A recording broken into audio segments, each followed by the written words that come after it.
Hermanos, buenos días.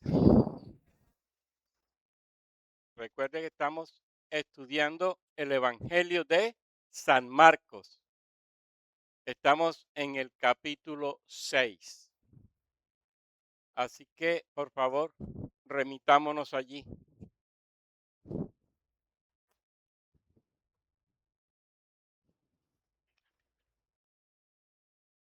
¿Qué pasó con la Biblia?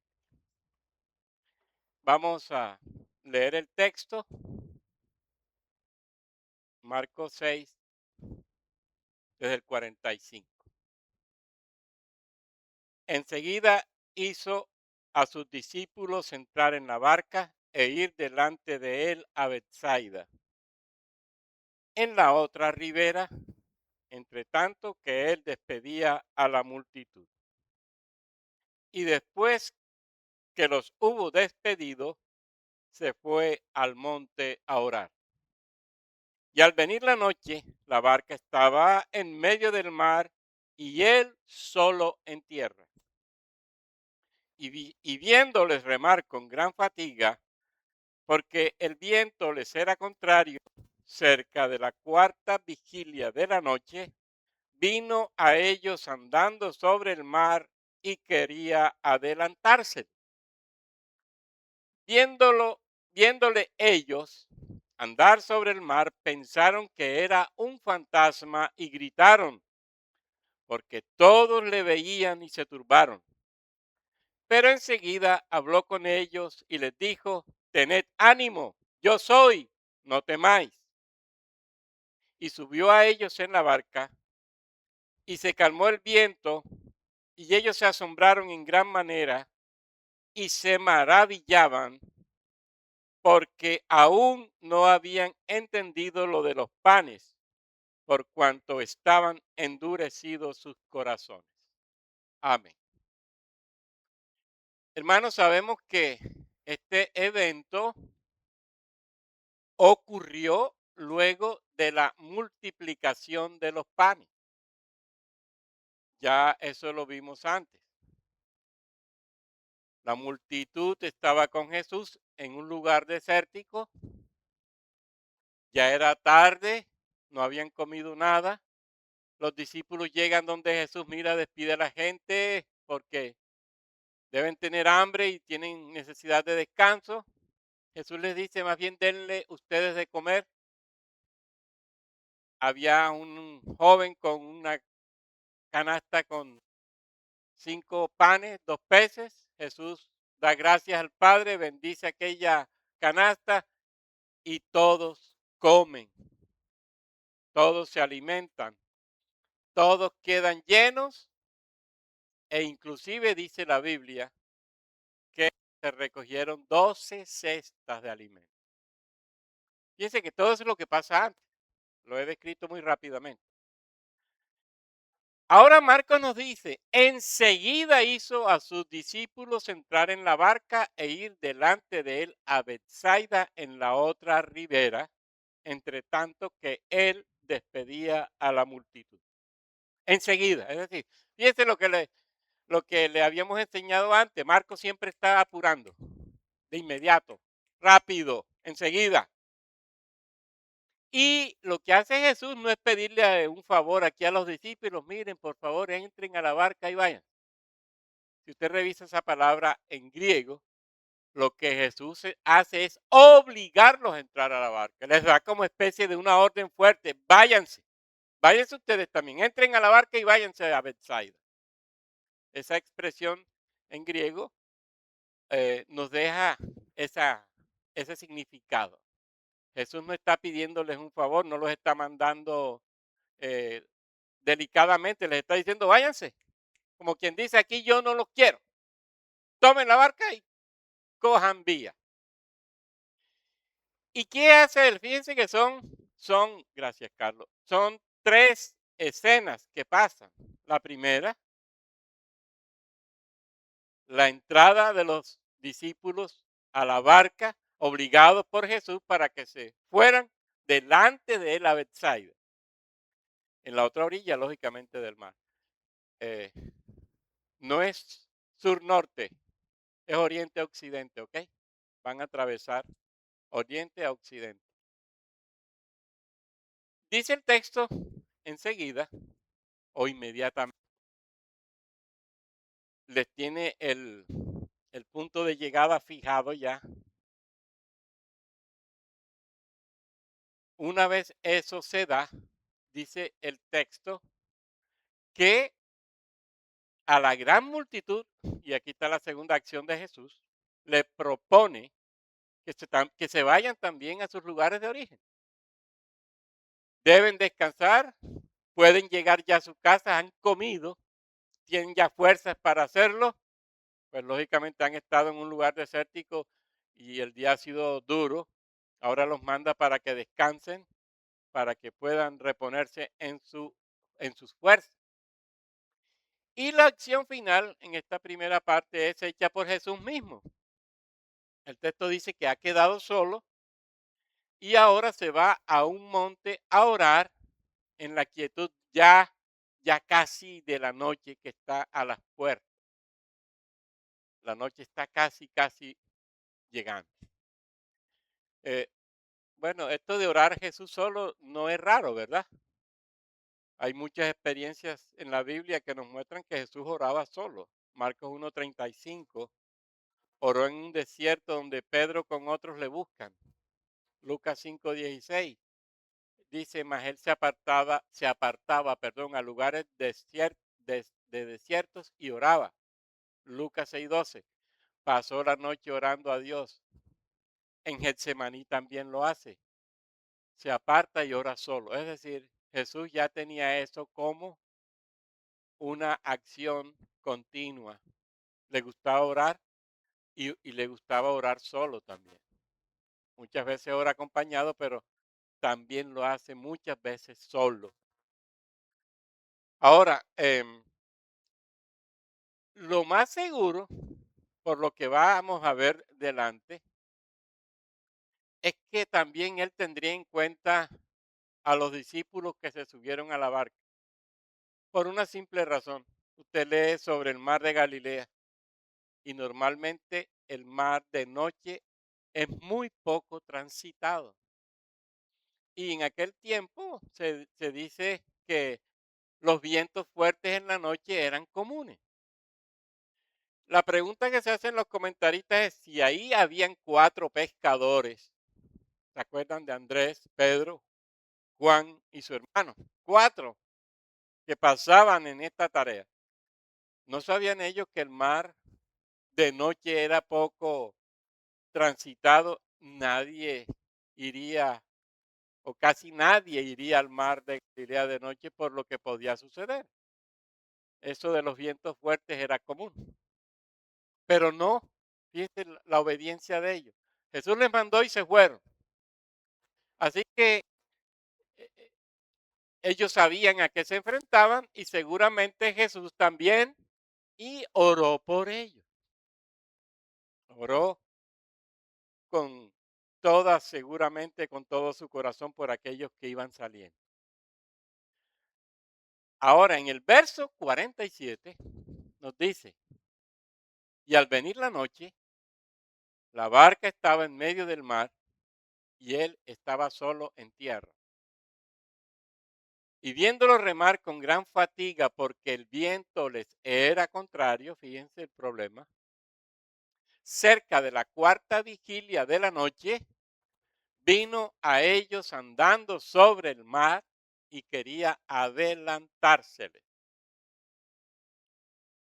Viento contrario y remando, eso tiene que ser muy duro. Eso tiene que ser muy fuerte. Antes no había motores, barcos de motor, sino que les tocaba con remos y eso era difícil y en este momento y en estas circunstancias sería más difícil. Viento en contra y remando no avanzarían mucho. En la cuarta vigilia de la noche, ustedes saben que las vigilias estaban divididas en cuatro partes, 6 a 9, 9 a 12, 12 a 3 y 3 a 6. La cuarta vigilia de la noche estaban entre 3 y 6 de la mañana. ¿Qué hace Jesús? Dice el texto, va sobre ellos o va donde ellos andando sobre el mar y quería adelantárselo. Ahora Jesús, viendo la circunstancia, quiere, lógicamente, ayudar a esos discípulos que están pasando por una circunstancia muy dura. Em, la vez pasada vimos cómo el mar era un símbolo del caos, ¿se acuerdan? En la primera cruzada del mar de Galilea, cuando Jesús detiene al viento y al mar, calla, enmudece. En la tradición, el mar era visto como la fuente del caos que se opone a Dios. En este caso, vimos cómo del mar salen grandes monstruos y eso termina hasta en Apocalipsis. Ahora aquí está pasando lo mismo. Hay unas fuerzas que están haciendo daño a la barca.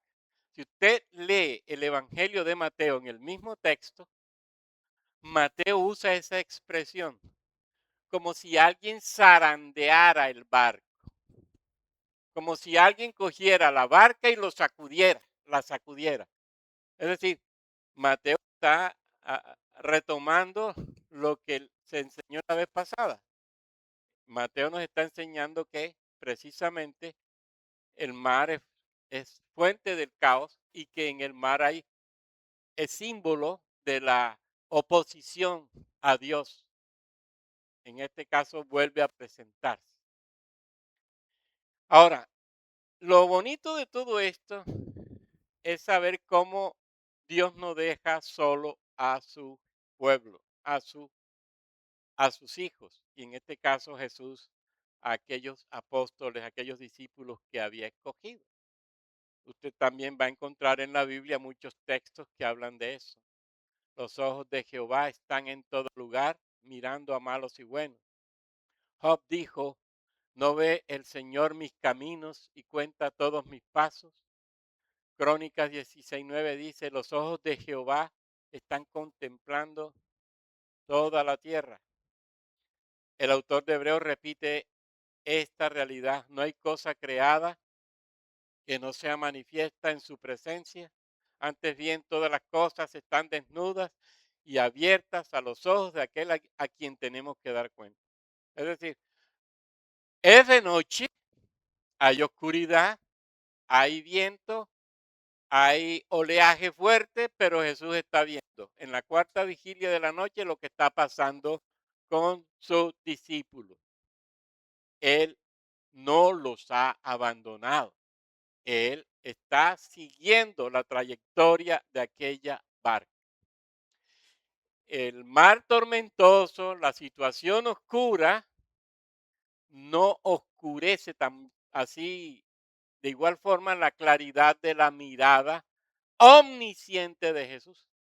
Es decir, no hay oscuridad que pueda oponerse a la mirada de Jesús e impedir que él vea lo que él quiere ver. Así que él lo está viendo todo, está viendo qué está pasando a los discípulos en aquella barca. Y fíjense todo el tiempo que lleva ya orando. Eh, Se acabó las circunstancias de compañía con la multitud, subió al monte, póngale usted a las 6 de la tarde,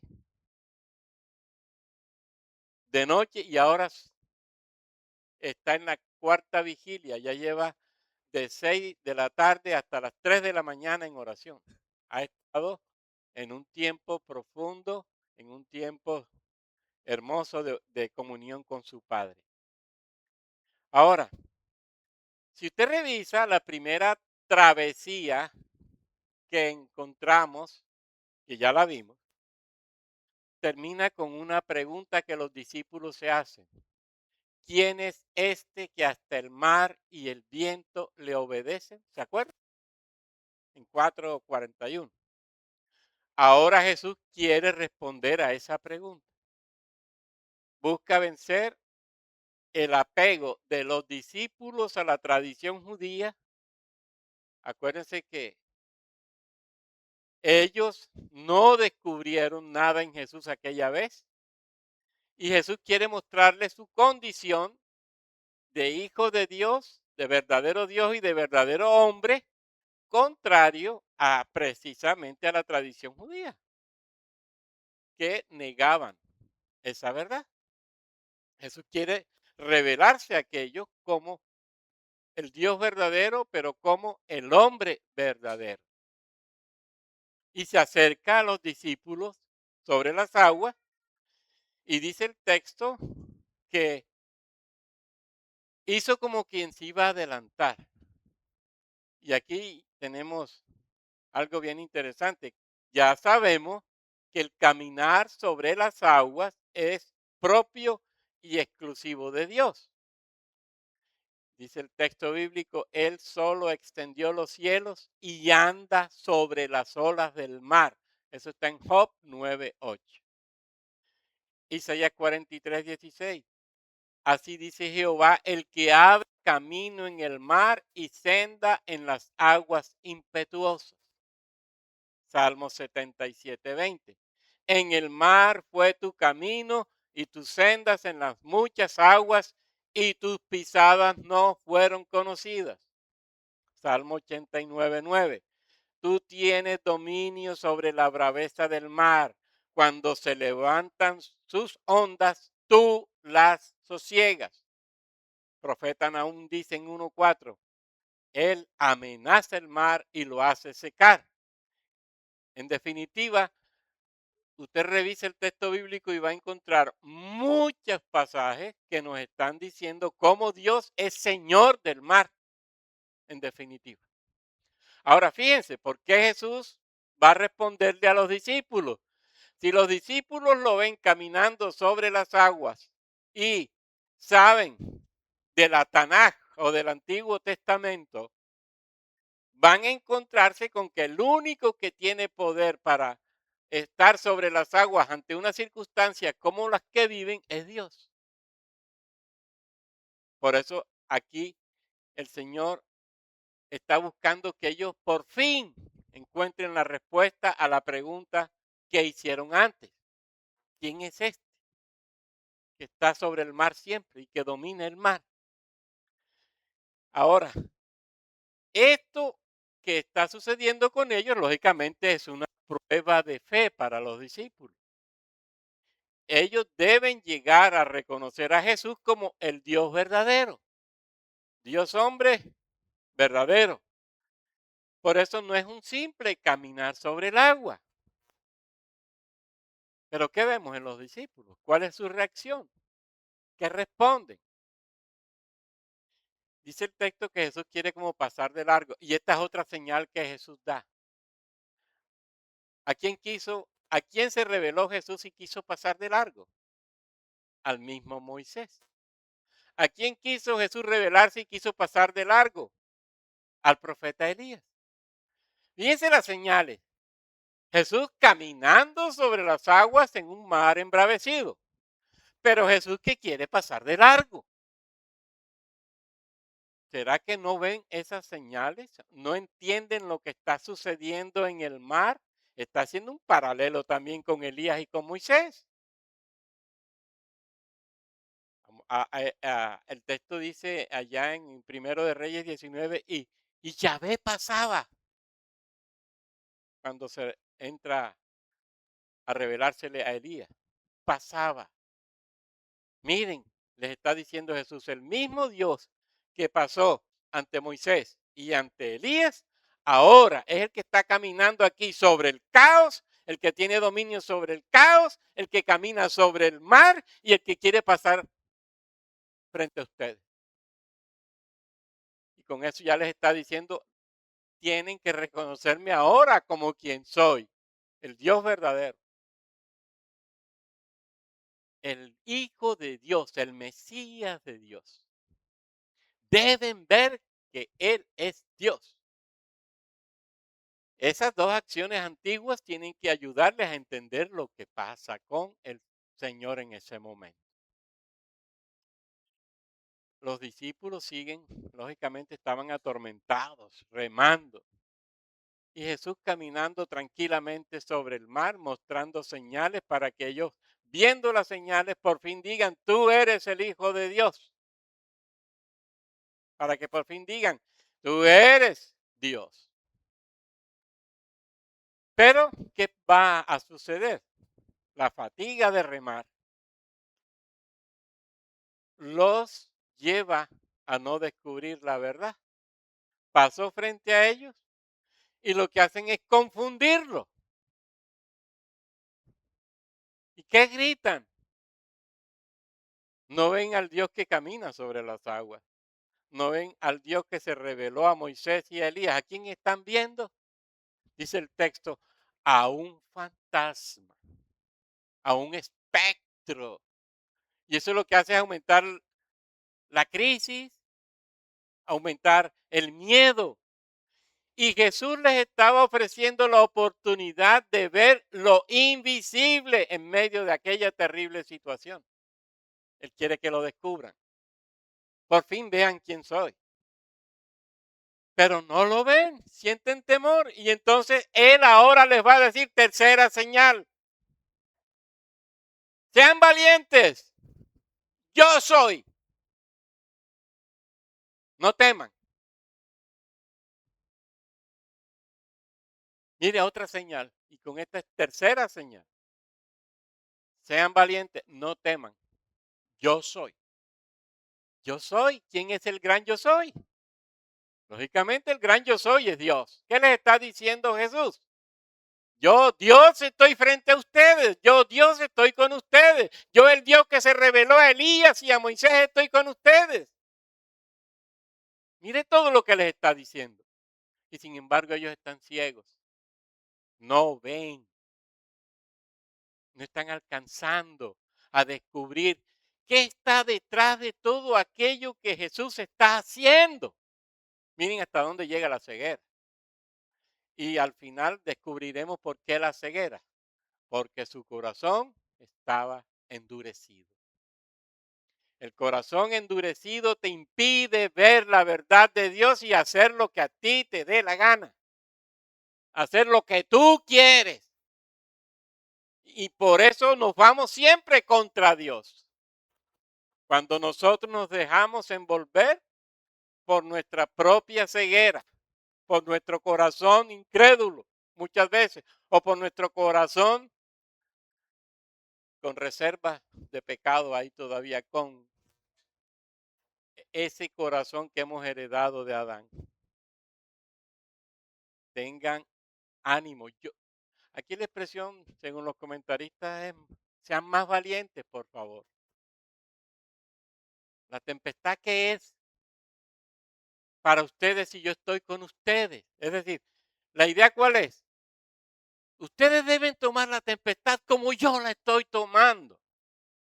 Porque si ustedes en mí cobran fuerza y valor, ustedes pueden cruzar el mar como yo lo estoy cruzando. Acuérdense que el Evangelio de Mateo nos va a presentar a Pedro. Si eres tú, mándame que vaya a ti. ¿Se acuerdan? Pero si eres tú, Jesús le va a decir, claro, Pedro, soy yo, ven. Ven, Pedro, yo soy. Pero Pedro no aguantó y se hundió. ¿Y qué le toca decir a Pedro entonces? ¡Sálvame! Ven, aquí estoy, Pedro. Tu Dios está al lado tuyo y te salva. Y yo te salvo, sal, Pedro. Miren hasta dónde Jesús quiere llegar con esos discípulos. Les está diciendo, yo soy su Dios, el Dios que está con ustedes en cualquier circunstancia de la vida, el Dios que quiere estar con ustedes brindándole su compañía, brindándole su gracia, brindándole su salvación. Pero no lo ven, no lo ven. Y fíjense esto, la fe no surge viendo milagros. Porque ¿qué más milagros están viendo? Y un gran milagro, y lo han visto 2 veces. Porque no cualquiera camina sobre el mar en medio de una tempestad. Porque no cualquiera camina sobre un mar embravecido. No cualquiera, solo Dios puede hacerlo. Y lo hace. ¿Y lo hace para qué? Para decirle a aquellos discípulos, por favor, véanme. Yo, el Dios eterno, me les estoy revelando, les estoy mostrando quién soy, les estoy dando señales para que por fin crean. Pero no creen, no creen. Y eso es increíble, ¿verdad? Les faltaba creer a los apóstoles, a los discípulos. Y entonces tendrían que preguntar si para qué ver sanidades entonces. ¿Para qué expulsión de demonios? ¿Caminar sobre el agua para qué? Y si les hablo, y les hablo la verdad mía, y no la cogen, eso quiere decir que están bien mal. Porque miren lo que está haciendo Jesús. No solamente les está mostrando señales de quién es Él, sino que les ha hablado. Soy yo. No teman. Anímense. Un hombre como Jesús, para los discípulos en ese momento, no puede ser Dios. Él simplemente nos ha sorprendido, pero nada más. Es como si cualquiera pudiera caminar sobre las aguas. Miren hasta dónde son capaces de llegar en la incredulidad. ¿Cómo cualquiera puede caminar sobre las aguas? ¿Seguro? ¿Hasta dónde llega la ceguera? ¿Hasta dónde llega el corazón duro? Y por eso la frase que sigue es tan importante,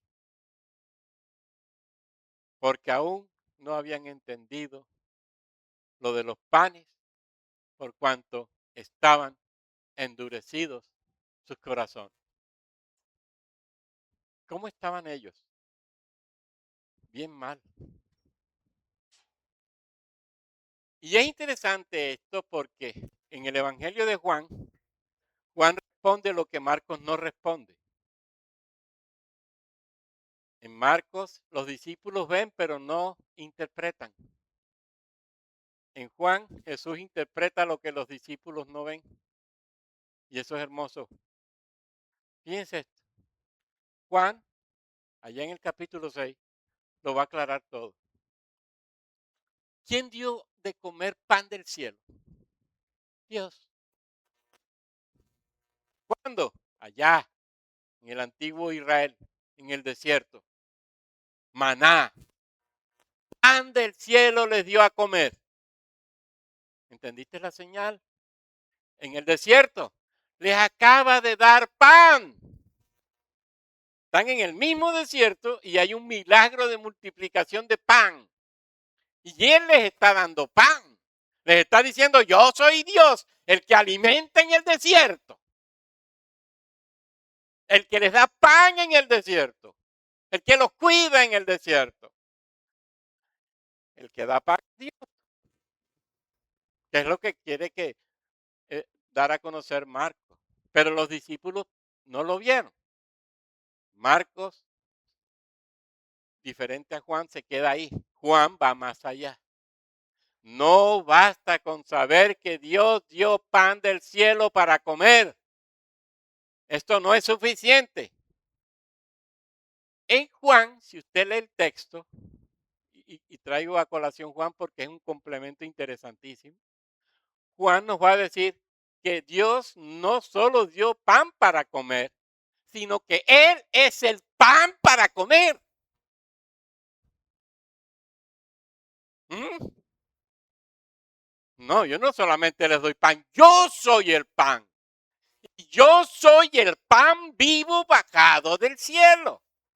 Cómanme, aliméntense de mí, nútranse de mí. Por eso no es suficiente. Jesús no solo da pan para comer, es el pan que se come. Es el que da alimento pero es Él el alimento. ¿Se acuerdan que el mismo Jesús dice, mi comida es hacer la voluntad del que me envió? ¿Se acuerdan? Y que yo haga su obra. ¿De qué se alimentaba Jesús? De Dios y su voluntad.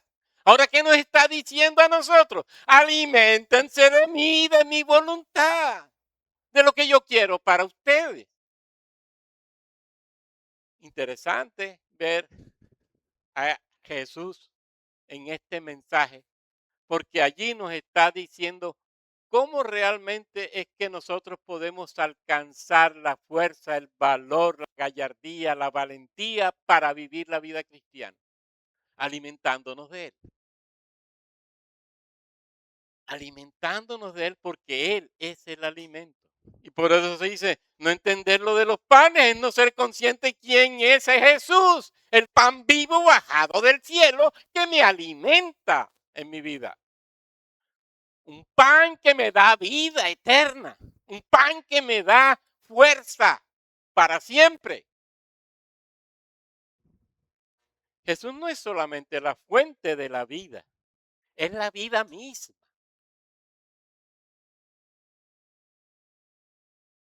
Él es la provisión de Dios para mi vida, para tu vida, para nuestra vida.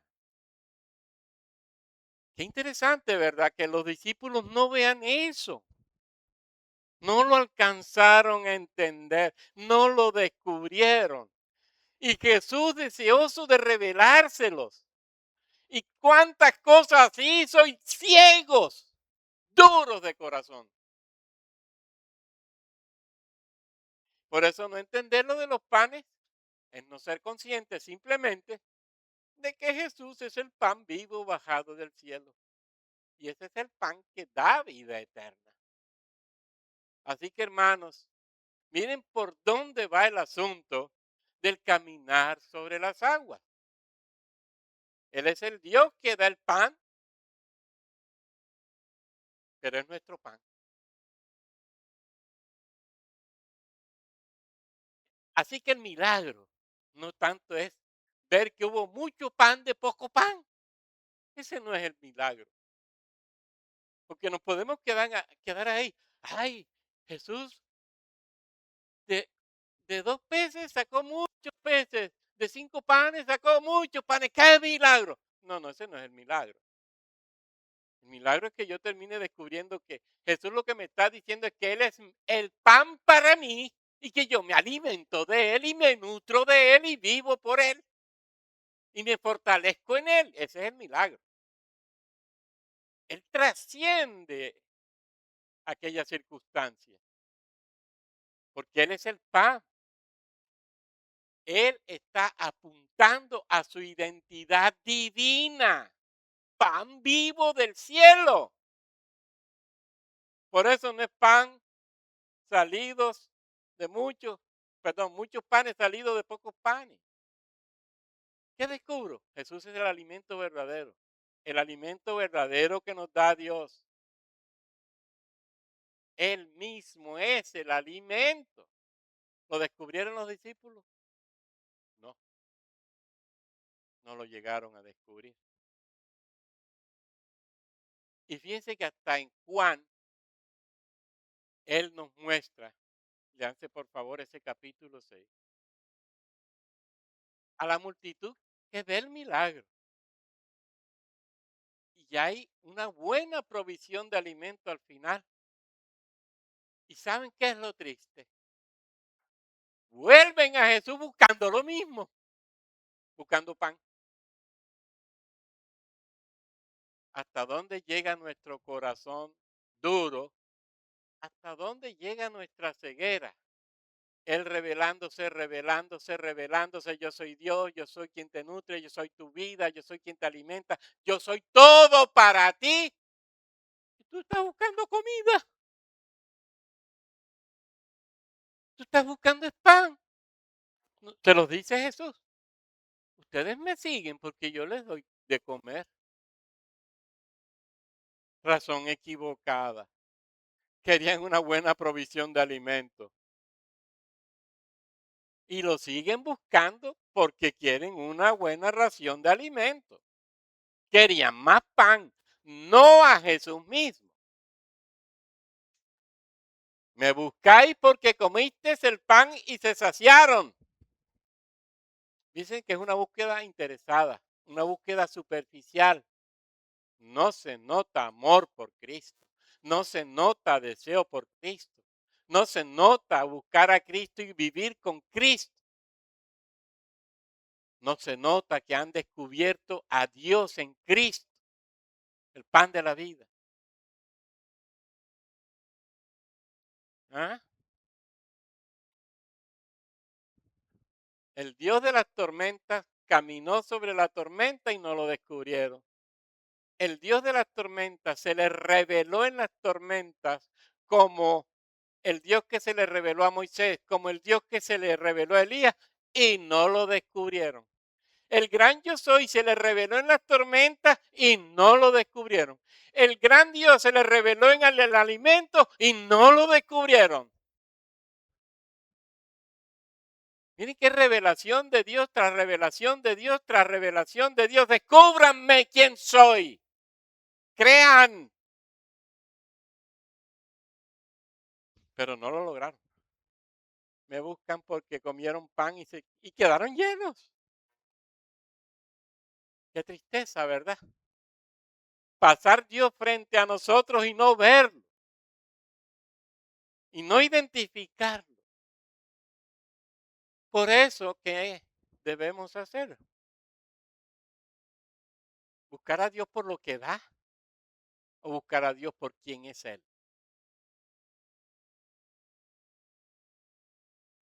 No, hay que buscarlo por lo que Él es en sí mismo. No confundamos la señal con el fin. Pan, sí, una señal, pero el fin es descúbreme. Los milagros son señales que apuntan a una realidad mucho mayor. Trasciende. Porque al final lo que Dios quiere es revelársenos y decirnos, yo soy tu Dios. Si no descubrieron al pan del cielo, no descubrieron al Dios que camina sobre las aguas y salva, y no descubrieron al Dios que se reveló en el Antiguo Testamento tampoco. Por eso, allí en Juan les va a decir, trabajen por la comida que a vida eterna permanece.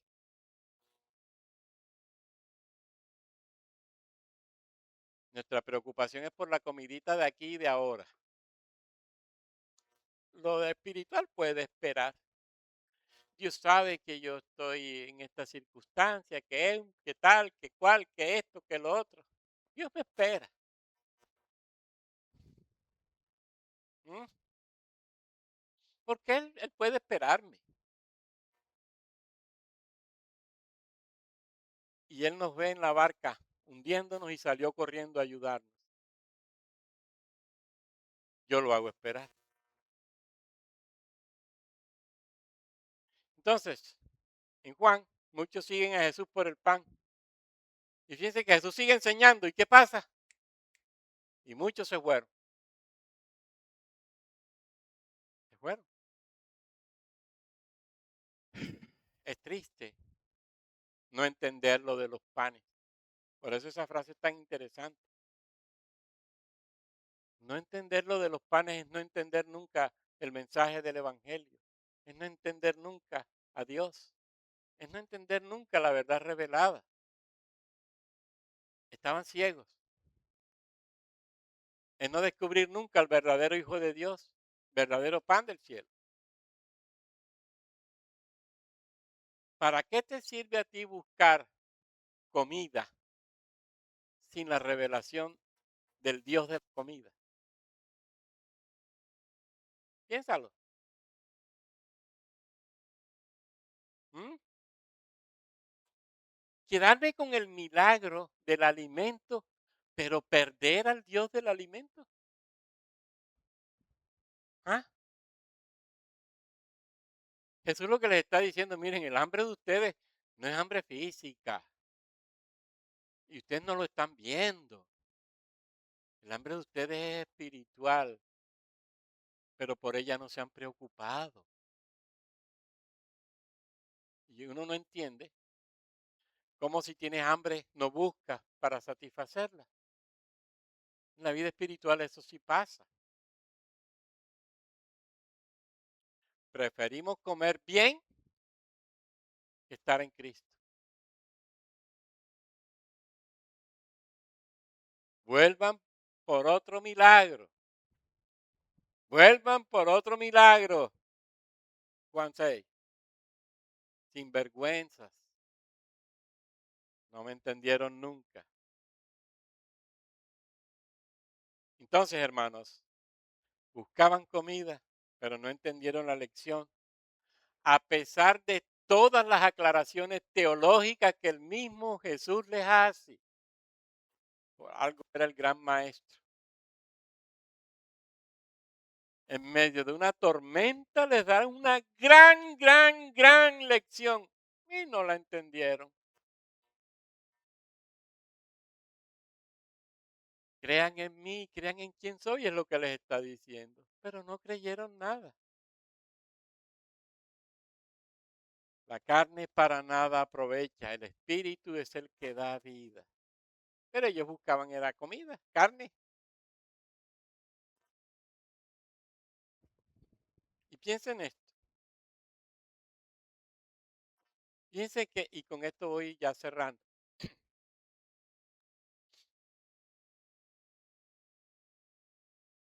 es interesante que, bueno, yo no, sería bueno que se leyeran también en la parte de Mateo. No toqué a lo de Pedro, porque Pedro también tiene otra, pero ojalá se lo lean cuando Pedro camina sobre el agua y se hunde. También tiene un mensaje bonito, simplemente que dice Juan y Marcos por una relación un poco más directa, pero Mateo también nos da algo más con Pedro,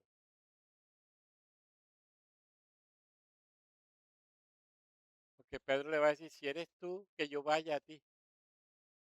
Ah, si eres, sí, el mismo dijo que él era. ¿Cómo que me vas a preguntar que si yo soy? Yo soy. Ven, ven. Piensa que cuando yo no soy capaz de afirmarme en el gran yo soy, me hundo. Me hundo. Si no soy capaz de afirmarme en la verdad de que Él es el gran yo soy, que está conmigo, me hundo. Si yo no soy capaz de afirmarme en el gran yo soy que me salva, me pierdo. Miren la gracia, y Jesús nos salva por gracia, ven Pedro. Sálvame, aquí estoy, Pedro. Y fíjense las reacciones. En Marcos tenían el corazón duro. En Pedro ya empiezan a ver un poquito más. En Mateo, perdón, empiezan a ver un poquito más. Hermano, ¿todo esto para qué?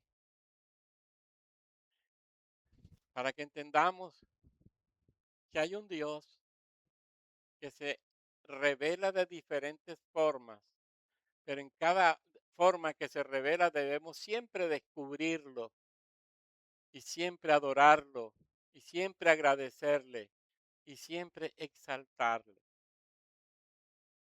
Me gustó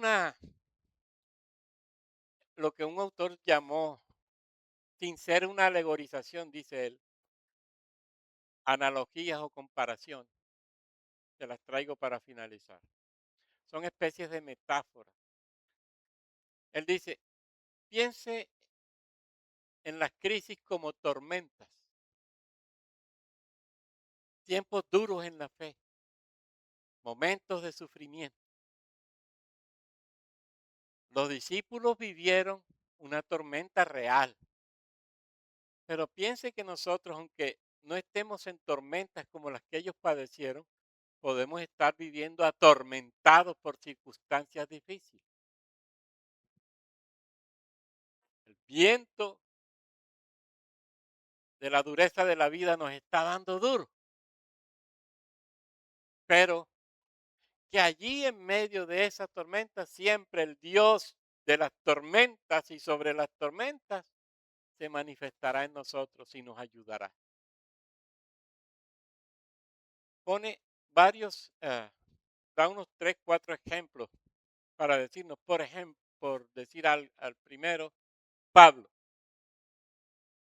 Dice, Pablo vivió tormentas reales, naufragios y demás, pero Pablo vivió también tormentas difíciles, encarcelaciones, persecuciones, golpes y de toda clase de vejámenes. Pero ¿qué entendió Pablo? Que eso vino en el paquete de la misión. Y como eso está en el paquete de la misión, ¿qué tiene que hacer él? Seguir creyendo en Jesucristo, que le seguirá dando fuerza para él terminar con la misión que Dios le encomendó. Sabiendo que ese Cristo que lo envió a esa misión, que en muchos aspectos fue tormentosa, ese Cristo lo sostendría en todo tiempo. Qué bonito. Él dice, José experimentó una gran tormenta de injusticia y de odio fraterno. Fue traicionado por sus hermanos, vendido como esclavo, encarcelado injustamente. ¿Ya aprendió José? Que Dios usó toda esa circunstancia tormentosa para llevarlo a él a ver un propósito que Dios le había dado para que él alcanzara y que Dios en medio de todo estaría con él. Y no fue eso lo que pasó. Al final José lo reconoce. Dios siempre estuvo conmigo y todo lo que me ha pasado es porque Dios lo tuvo fríamente calculado para mí. David dice, fue otro que fue atormentado por persecuciones, corrió como fugitivo, estuvo en constante peligro. ¿Y qué pasó? Otro que va a decir, Dios me dio una misión. En la misión las tormentas aparecen, pero en las tormentas Dios siempre hará su obra y siempre llevará a feliz término la obra que me dio a mí, aunque pase por las peores tormentas en la vida. Mire eso, es bonito. Porque acá, aunque fueron tormentas reales, también pueden haber tormentas espirituales, sin duda que yo creo que es así, por eso traje esto a colación. Entonces, hermanos, y él da muchas más, simplemente traje estas. Bueno, él dice, y si te digo la gran tormenta que padeció Jesús, va a decir la máxima tormenta, rechazo, sufrimiento, cruz, muerte y antes vejámenes de todo tipo. Al final, Dios estaba en medio de la tormenta. Y al final, Dios se glorificó en ese Cristo que padeció eso. Para decirnos que, bueno, es probable que no pasemos por las tormentas en un mar, es probable. Yo no sé quién de ustedes viajará en barco, de pronto si viaja en barco puede pasar. El problema es que es más seguro si usted no viaja en barco que pasemos por este tipo de tormenta. Pero ¿cuál es la idea? Que en esas circunstancias, por muy duras que sean, Dios se irá revelando. ¿Y qué es lo hermoso de esto? Que no nos pase lo de los discípulos, sino que mediante la gracia y el discernimiento en el Espíritu podamos identificar que Dios va con nosotros. Y eso nos va a asegurar, y eso nos va a dar firmeza, y eso nos va a dar confianza. Señor, ¿se acuerdan de Job? Aquí voy, aquí voy. No me abandonaste. Yo sé que mi redentor vive, va a decir al final. Pero si estoy viendo al Dios de las tormentas conmigo, Porque si vio a Pablo, Pablo padeció demasiado, pero Pablo siempre dijo, Dios está conmigo, el Señor está conmigo. ¿Será que eso es lo que hacemos nosotros? Hermano, Dios siempre se estará revelando a nosotros como Dios. Lo hizo con los discípulos en la barca. Ojalá que lo reconozcamos, que podamos identificarlo y que podamos decir, tú eres Dios que va conmigo.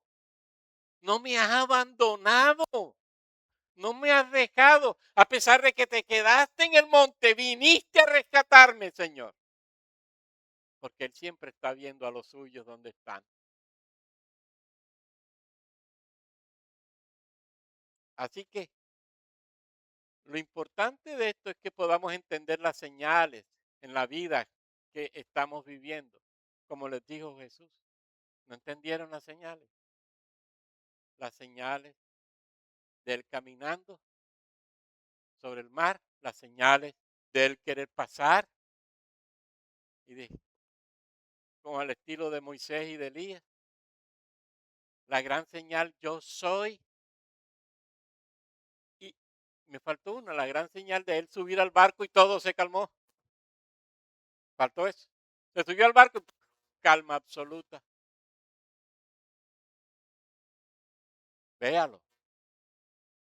Donde está el Señor, se glorifica.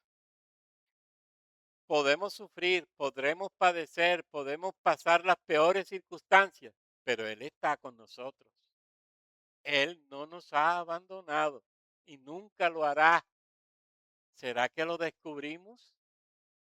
¿Y será que siempre estaremos gozando de su paz permanentemente? Hermano, que sea el Señor abriéndonos los ojos para descubrirlo siempre, pero para vivirlo para gloria, para vivirlo a Él para gloria de su nombre. ¿Para qué entender las señales sino para siempre reconocer que Él es Jesucristo, el Dios vivo y verdadero, que vino a salvarnos y que nos sostiene en todas circunstancias de nuestra vida, porque Él se dispuso a llevarnos al cielo y nos llevará. Y a Él sea la gloria y el imperio por los siglos de los siglos. Oramos, hermanos.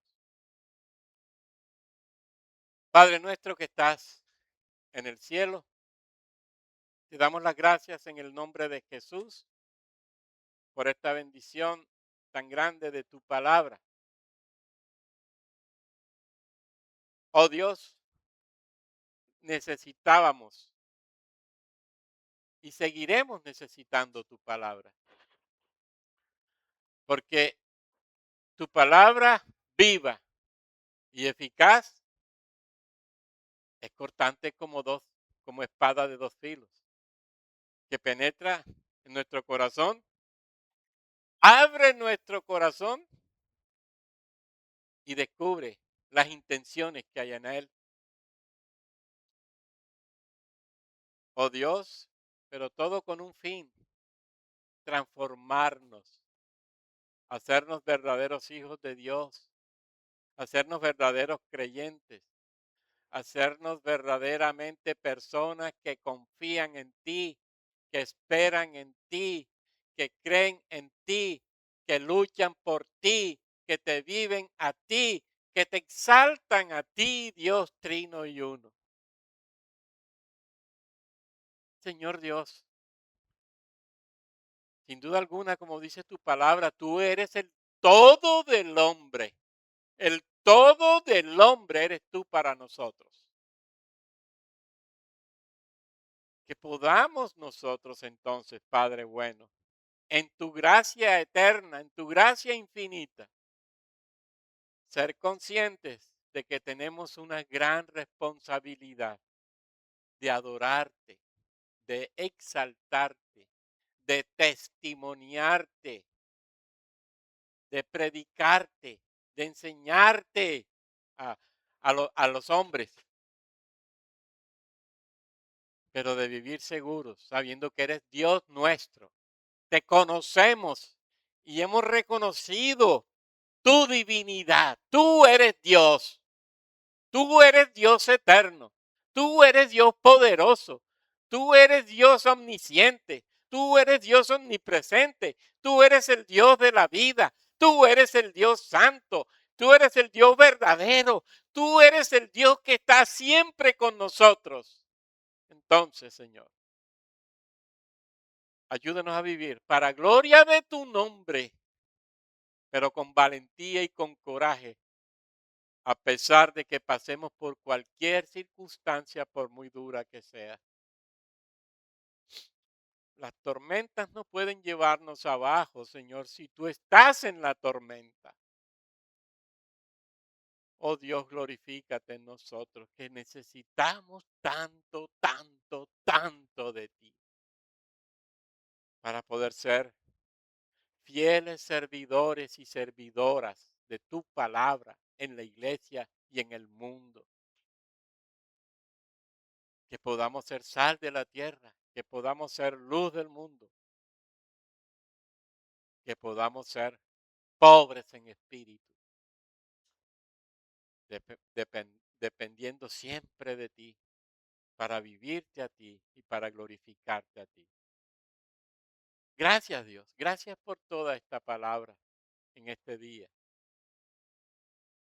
Gracias por habernosla traído para edificarnos, para consolarnos, para animarnos, para bendecirnos.